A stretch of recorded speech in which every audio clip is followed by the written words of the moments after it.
Capítulo 3º. Do processo sumário. Artigo 131.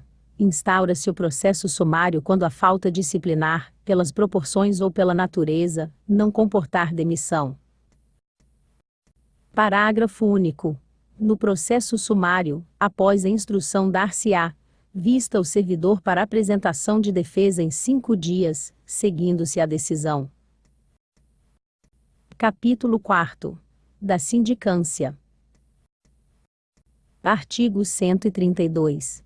A sindicância é peça disciplinar e informativa do inquérito administrativo, devendo ser promovida quando os fatos não estiverem definidos ou faltarem elementos indicativos de autoria.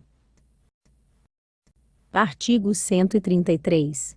A sindicância não comporta o contraditório e tem caráter sigiloso, devendo ser ouvidos e cientificados, no entanto, os envolvidos nos fatos.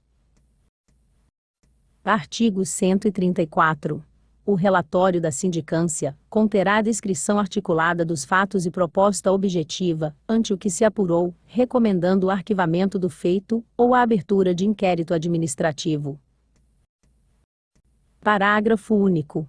Quando recomendar a abertura de inquérito administrativo, o relatório deverá apontar os dispositivos legais infringidos e a autoria apurada.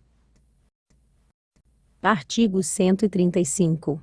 A sindicância deverá estar concluída no prazo de 30 dias, que só poderá ser prorrogado mediante justificação fundamentada. Capítulo 5º.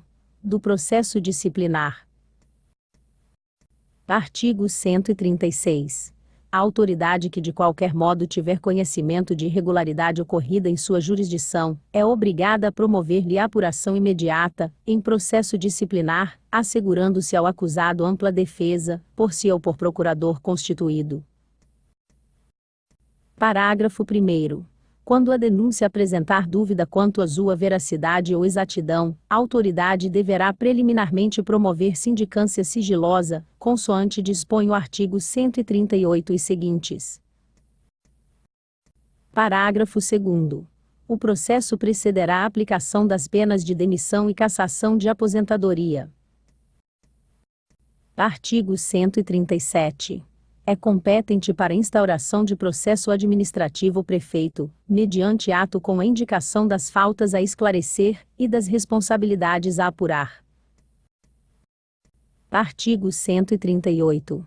O processo será promovido por uma comissão designada pelo prefeito e composta por 3 membros, todos servidores, de função hierarquicamente igual ou superior à do indiciado, sendo o presidente, de preferência, bacharel em direito. Parágrafo 1º. O presidente designará um servidor estranho à comissão para a função de secretário. Parágrafo 2º. Durante os trabalhos da comissão de inquérito, seus membros ficarão dispensados do serviço normal da repartição, por solicitação do presidente. Artigo 139. A comissão exercerá suas atividades com independência e imparcialidade, assegurado o sigilo necessário à elucidação do fato ou exigido pelo interesse da administração. Parágrafo único. As reuniões e audiências das comissões terão caráter reservado. Artigo 140.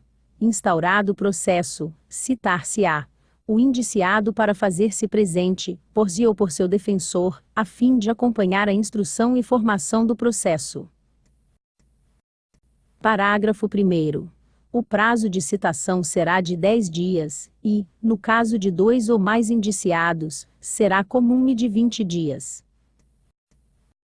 Parágrafo 2º. Achando-se o indiciado em lugar incerto, será citado por edital, com prazo de 15 dias. Parágrafo 3º.